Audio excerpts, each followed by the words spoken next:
The Iheards, illustrated by Zoe Persico. Mason was a nosy child, always watching, always listening, always blabbing about things he wasn't supposed to share. Because of this, the Iheards loved him. Sneaky, shifty, and sly, the Iheards are everywhere. On wider soccer fields and squished soccer buses, in bustling cafeterias and at giggly sleepovers, in noisy gyms and behind glowing screens. They bust in from unknown places and softly attach themselves to people.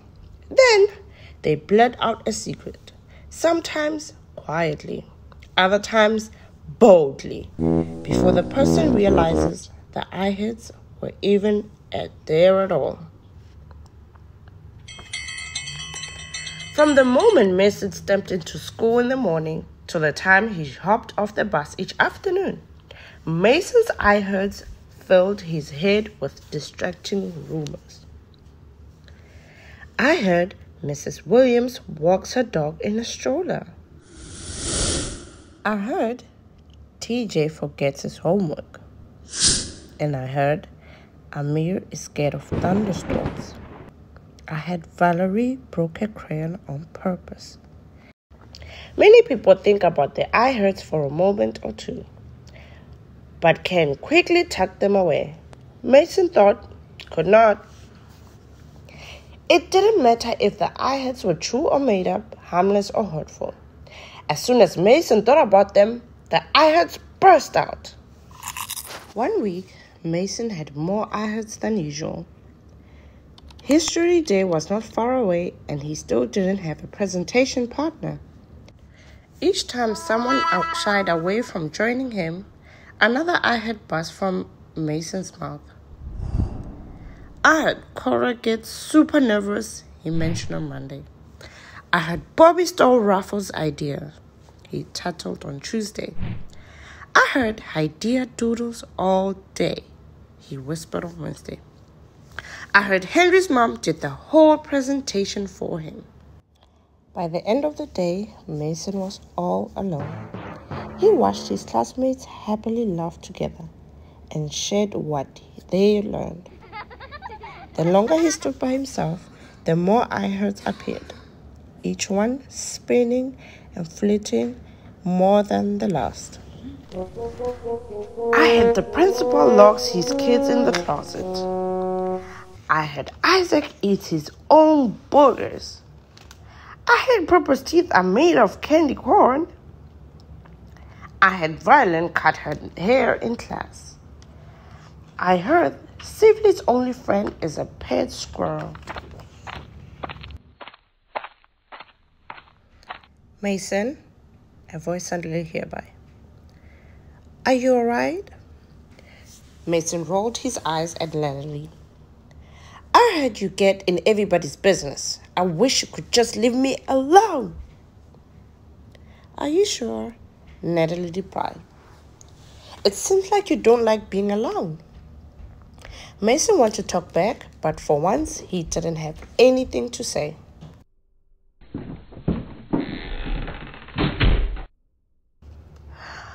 What's wrong? Natalie tried again. I just have too many Iheards. They blunt out things about people before I can stop them. And I know nobody wants to talk to me. I know. It might feel good to tell everybody your Iheards at first. But what about other people's feelings? Instead of sharing everything we think or hear out loud, we can go right up to them and talk about it.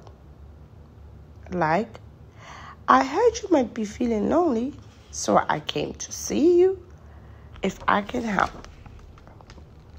Well, I am lonely, Mason said, looking down. Maybe you are alone because of your Iheards, Natalie suggested. When you share something bad about other person, you're hurting their feelings, and they might not want to be around you. Listening to Natalie, Mason started to think. I heard friends care for each other and tell the truth. Maybe I should trust her. What am I supposed to do when they come to me? Mason asked. When you get an Iheard, you have a choice. You can keep it to yourself or share it with others. You should really only share the good Iheards, Natalie said. Good Iheards? I didn't know there were good ones. Of course they are, Natalie said. Like, I heard Miss Williams brought fruit punch after the presentation. Or I heard Jules like to draw. Do you think they'll show me their artwork sometime? Mason chimed in, eyeing an easel nearby. Mason suddenly felt his Iheards begin to change. The sneaky, shifty, and sly Iheards floated away, while new ones arrived in place. Just then, some people walked over to see his presentation. Mason took a deep breath and stood by his board. He pointed and shared and said all the right things. The rude Iheards continued to disappear until someone sneezed. Achoo! Mason could feel the old Iheards buzz back. He tried to swat them away. Gross! Mason snapped the sneezer. I heard you pretend to be sick just because you want attention. The little boy's eyesight grew wide and welled up with tears. And Mason saw Natalie, waiting for his next move.